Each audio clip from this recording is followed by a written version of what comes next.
नमस्कार, good evening, शुभ संध्या दोस्तों। घड़ी में 8:30 बजते ही हाजिर है हम खेल जगत की तमाम खबरों को लेकर। अगले 15 मिनट उन पे चर्चा भी करेंगे, जानकारी भी देंगे। स्वीकार कीजिए लवलीन निगम का नमस्कार। और खेल खबरों पे चर्चा के लिए आज हमने स्टूडियो में आमंत्रित किया है द हिंदू से उत्तरा गणेशन को।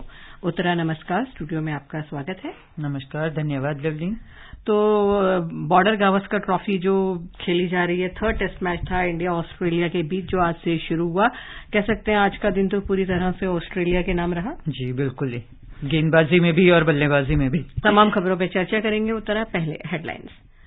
भारत के साथ तीसरे क्रिकेट टेस्ट मैच के पहले दिन ऑस्ट्रेलिया ने 47 रन की बढ़त बनाई। भारत की पहली पारी 109 रन पर सिमटी। रविचंद्रन अश्विन आईसीसी टेस्ट गेंदबाजी रैंकिंग में शीर्ष स्थान पर पहुंचे। मेघालय की टीम संतोष ट्रॉफी के लिए खेली जा रही राष्ट्रीय फुटबॉल प्रतियोगिता के फाइनल में और एशिया की सबसे लंबी साइकिल रेस आज श्रीनगर में शुरू। शुरुआत सबसे पहले इंदौर में जो भारत के साथ ऑस्ट्रेलिया का तीसरा क्रिकेट टेस्ट मैच खेला जा रहा है वहीं से शुरुआत करते हैं। पहले दिन ऑस्ट्रेलिया ने दिन का खेल समाप्त होने तक 4 विकेट पर 156 रन बनाकर 47 रन की बढ़त बना ली है। इससे पहले भारत की पहली पारी सिर्फ 109 रन पर ही सिमट गई। मनोज की रिपोर्ट सुनते हैं, फिर चर्चा करेंगे। तीसरे टेस्ट का पहला दिन मेहमान टीम के नाम रहा। खेल समाप्त होने तक कैमरून ग्रीन 6 और पीटर हैंड्सकॉम्ब 7 रन बनाकर क्रीज पर थे। उस्मान ख्वाजा ने 60 रन बनाकर करियर का 21वां अर्धशतक लगाया। मार्नस लाबुशेन ने 31 और कप्तान स्टीव स्मिथ ने 26 रन बनाए। भारत की ओर से रविंद्र जडेजा ने अब तक 4 विकेट लिए। इसके साथ ही अश्विन के इंटरनेशनल क्रिकेट में 500 विकेट हो गए हैं। इससे पहले इंदौर का होलकर स्टेडियम में स्पिन की अनुकूल पिच का फायदा उठाते हुए ऑस्ट्रेलिया ने पहले दिन भारत को पहली पारी में 109 रन पर समेट दिया। श्रृंखला में पहली बार टॉस जीतने के बाद भारतीय कप्तान रोहित शर्मा ने उम्मीद के मुताबिक पहले बल्लेबाजी करने का फैसला लिया, लेकिन भारत की शुरुआत अच्छी नहीं रही। रोहित को मैथ्यू कुहनेमैन ने 12 और शुभमन गिल को 21 रन पर आउट किया। इसके बाद विराट कोहली और श्रीकर भरत ने छठे विकेट के लिए 26 रन जोड़े। ये जोड़ी आत्मविश्वास से भरी नजर आ रही थी, लेकिन टॉड मर्फी ने कोहली को 22 रन पर ही पवेलियन भेज दिया। नॉथन लियोन ने कुछ देर बाद भरत को भी 17 रन पर आउट कर दिया। उमेश यादव को 17 रन बनाकर कुहनेमैन ने पवेलियन भेज दिया। कुहनेमैन ने प्रथम श्रेणी क्रिकेट में अपने करियर का सर्वश्रेष्ठ प्रदर्शन करते हुए 16 रन पर 5 विकेट लिए। नॉथन लियोन ने 3 जबकि मर्फी ने 1 खिलाड़ी को आउट किया। भारतीय गेंदबाजों की दूसरे दिन कोशिश रहेगी कि वे मेहमान टीम के बल्लेबाजों को जल्दी आउट कर बढ़त को सीमित कर मैच में अपनी पकड़ बनाए। Sports can Manoj. देखा जाए उत्तरा, ऑस्ट्रेलिया की एक तरीके से कह सकते हैं कि फिरकी में फंस गई हमारी टीम इंडिया। कुहनेमैन सबसे बड़े विलन साबित हुए हमारे लिए, जिन्होंने 16 रन देकर 5 विकेट आउट किए। बिल्कुल, और 109 का जो रन बनाया है स्कोर इंडिया ने, वो काफी डिसअपॉइंटेड होंगे उस चीज से, क्योंकि बैटिंग हमारी बहुत अच्छी मानी जाती है और सामने जो आपकी टीम है उसमें बहुत से खिलाड़ी नहीं है। हालांकि जो स्पिनर्स थे वो हैं जितने आए थे टीम के साथ, पर बैटिंग और फास्ट बॉलिंग के हिसाब से उनकी टीम के काफी खिलाड़ी अब नहीं हैं। तो उम्मीद यही की जा रही थी कि इस पे भी उसी तरह से एक अच्छी शुरुआत मिलेगी जिस तरह से पहले 2 टेस्ट में हुई है। पर मुझे लगता है कहीं ना कहीं भारत स्पिन का फेर तो नहीं, लेकिन थोड़ा सा और ओवर कॉन्फिडेंट बहुत खराब शब्द लगता है, लेकिन शायद कहीं ना कहीं वो ये मान के चल रहे थे कि अगर हम कम भी रन बनाएंगे तो भी हमारे स्पिनर्स इतने अच्छे हैं कि सामने वाली टीम को भी दिक्कत दे सकते हैं। तो वहां पे मुझे लगता है कहीं ना कहीं वो थोड़ा सा गड़बड़ कर गए अपने पूरे उसको हिसाब करने में अपनी टीम का। और टॉप ऑर्डर तो बिल्कुल ही फेल रहा 50 रन पे। अगर बिल्कुल आपके अगर बल्लेबाजी की बात करें तो कुल मिला के सिर्फ 2 ही खिलाड़ी ठीक से चले हमारे। विराट कोहली जिन्होंने थोड़ा सा वहां पे स्टेबल करने की कोशिश की, टिक के खेलने की कोशिश की, और शुभमन गिल जिन्होंने रन बनाए लेकिन बहुत ज्यादा टाइम नहीं लिया, तो वो थोड़ा सा तेज बल्लेबाजी करने की कोशिश कर रहे थे। तो उसके अलावा अगर आपकी टीम में 22 टॉप स्कोर हो तो आप समझ सकते हैं कि किस तरह से। और जो 109 भी पहुंचा है वो उसमें एक बहुत बड़ा रोल उमेश यादव का है, जिन्होंने नीचे आके कुछ तेजी से रन बनाए, कुछ 2-3 चौके लगाए। तो अगर वो ना होता तो शायद 100 का आंकड़ा भी नहीं पार हो पाता। और उससे ज्यादा कमाल की बात यह है कि जिस ऑस्ट्रेलियन बल्लेबाजी को हम लोग बहुत ही हल्का मान रहे थे, उन्होंने एक तरह से ये दिखाया कि कैसे वहां पे खड़े रहना है और किस तरह से खेलना है।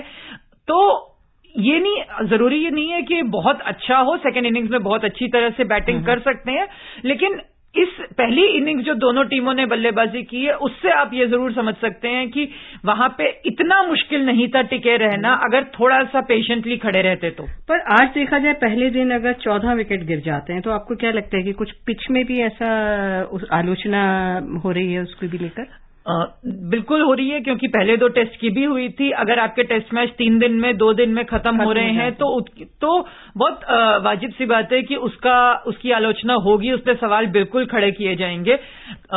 होलकर को थोड़ा सा बेनिफिट ऑफ डाउट सिर्फ इसलिए दिया जा सकता है क्योंकि इनको ओरिजिनली नहीं होस्ट करना था और बहुत कम टाइम मिला था तैयार करने के लिए, जब धर्मशाला से टेस्ट मैच शिफ्ट हुआ था। तो पर टाइम कम था, ये किसी चीज का एक्सक्यूज नहीं हो सकता अगर इस तरह से हो रहा है। खास करके जब आप टेस्ट मैच की बात करें, बिल्कुल हिंदुस्तान और इंग्लैंड या न्यूजीलैंड की कंडीशंस बहुत अलग हैं, लेकिन उसके साथ ही हमने कल परसों देखा है कि एक टेस्ट मैच कितना करीब गया है न्यूजीलैंड और इंग्लैंड का, जिस तरह से वो टेस्ट मैच हुआ है। तो जब ऐसे मैचेस होते हैं तो बिल्कुल ये सवाल खड़ा होता है कि माना कि आप टर्निंग पिचेस बनाते हैं, हमारी स्ट्रेंथ स्पिन है और उसके हिसाब से बनाते हैं, तो अगर बाहर की टीम आती है तो उन्हें उसके हिसाब से एडजस्ट करके खेलना चाहिए। वो सारी चीजें अपनी जगह ठीक है, लेकिन 2 या 3 दिन में टेस्ट मैच अगर खत्म हो रहा है तो वो टेस्ट मैच के लिए और क्रिकेट के लिए बहुत अच्छी बात नहीं है। कहीं आपको लगा आज इंडिया ने टॉस जीतकर जो पहले बैटिंग का फैसला किया वो गलत साबित हुआ, उनके लिए एक ब्लंडर हो गया? मुझे नहीं लगता, क्योंकि लगातार बैटिंग करके हम लोग जीत रहे हैं, ऐसा नहीं है। और ऊपर का ऑर्डर हमारा नहीं चल रहा है, ये भी देखने की बात है। ये तीसरा टेस्ट है, लेकिन ऐसा नहीं है कि पहले 2 मैचेस में, यानी 4 इनिंग्स जो ऑलरेडी हम खेल चुके हैं इस सीरीज में, उसमें टॉप ऑर्डर ने हमारे कोई बहुत कमाल का काम किया हो। और टॉप ऑर्डर ने अगर थोड़ी बहुत एक बेस दिया भी है, तो मिडिल ऑर्डर जो बीच के 2-3 हमारे खिलाड़ी हैं, नंबर 3, 4, 5 पे जो आ रहे हैं, उनका प्रदर्शन उस तरह से बिल्कुल नहीं रहा है। और बल्कि अगर देखा जाए तो एक तरह से ओपनिंग दोनों के बाद सीधा 6 या 7वें नंबर पे हमारी बल्लेबाजी ने काम करना शुरू किया है।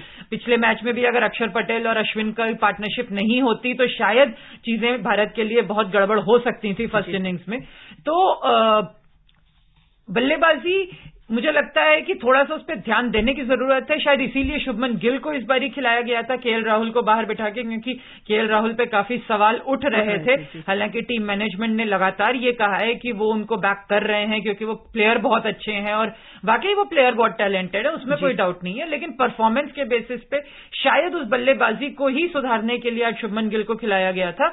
लेकिन थोड़ा सा भारत को ये देखने की जरूरत है, क्योंकि आप घर पे खेल रहे हैं और आपके स्पिनर्स क्योंकि इतने अच्छे हैं और आपको ये लगता है कि आप स्पिन बहुत अच्छा खेलते हैं, तो सामने वालों को अंडर एस्टिमेट करके अपनी बैटिंग पे जरूरत से ज्यादा भरोसा करना या उसको ठीक ना करने की कोशिश करना, मुझे लगता है ये बात सही नहीं है। तो कल स्पिनर्स को कुछ खास वो और पैतरे अपनाने होंगे या करने होंगे ताकि जल्दी से आउट। बिल्कुल, आज भी जो विकेट गिरे हैं, ऊपर के 3 विकेट रविंद्र जडेजा ने ही लिए हैं। खास करके ट्रेविस हेड का तो काफी पहले चला गया था विकेट, तो ऐसा लग रहा था कि शायद ऑस्ट्रेलिया को भी दिक्कत होगी। लेकिन जिस तरह से मानस लाबुशेन और उस्मान ख्वाजा ने वहां पे खड़े होके स्ट्राइक रोटेट करके सिंगल बिना चांस लिए, बिना रिस्क लिए खेला है, वो मुझे लगता है कि टेम्पलेट होना चाहिए भारतीय टीम के लिए भी जब वो सेकेंड इनिंग्स में बल्लेबाजी करने आएंगे, क्योंकि जिस तरह से पिच जा रही है मुझे लगता है वो कल ही हो सकता है। जी, इस बीच रविचंद्रन अश्विन आईसीसी टेस्ट गेंदबाजी रैंकिंग में टॉप पे पहुंच गए हैं। उन्होंने इंग्लैंड के जेम्स एंडरसन को पीछे छोड़कर ये स्थान हासिल किया।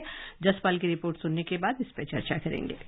अश्विन ने ऑस्ट्रेलिया के साथ दूसरे टेस्ट में 6 विकेट लिए थे। एंडरसन न्यूजीलैंड के साथ पहले टेस्ट में 7 विकेट लेकर 1936 के बाद से नंबर 1 टेस्ट गेंदबाज बनने वाले सबसे उम्रदराज खिलाड़ी बने थे, पर वह शीर्ष स्थान बरकरार नहीं रख पाए ऑस्ट्रेलिया के पैट कमिंस तीसरे, जसप्रीत बुमराह चौथे और पाकिस्तान के शाहीन शाह अफरीदी 5वें स्थान पर पहुंच गए हैं। दिल्ली टेस्ट में 10 विकेट लेकर प्लेयर ऑफ द मैच रहे रविंद्र जडेजा 8वें स्थान पर पहुंच गए हैं। ऑलराउंडरों की सूची में जडेजा पहले तथा अश्विन दूसरे स्थान पर हैं। इंग्लैंड के जो रूट 2 स्थान के फायदे से 8वें स्थान पर हैं। बल्लेबाजी में ऑस्ट्रेलिया के मार्नस लाबुशेन पहले और स्टीव स्मिथ दूसरे स्थान पर हैं। इंग्लैंड के जो रूट ट्रेविस हेड और बाबर आजम को पीछे छोड़कर तीसरे स्थान पर पहुंच गए हैं। Jaspal Kaur, sports scan. और इस बीच उतरा भारत और ऑस्ट्रेलिया के बीच जो तीसरा टेस्ट मैच शुरू हुआ आज इंदौर के होलकर स्टेडियम में, तो वो घंटी बजाकर अंतर्राष्ट्रीय क्रिकेट मुकाबले के आगाज की परंपरा शुरुआत हुई। मध्य प्रदेश क्रिकेट संगठन के अध्यक्ष अभिलाष खांडेकर और रिचर्ड होलकर ने स्टेडियम में खिलाड़ियों के ड्रेसिंग रूम के सामने लगाई गई पीतल की घंटी बजाई और दर्शकों को भारत ऑस्ट्रेलिया टेस्ट के औपचारिक शुरुआत का संकेत दिया।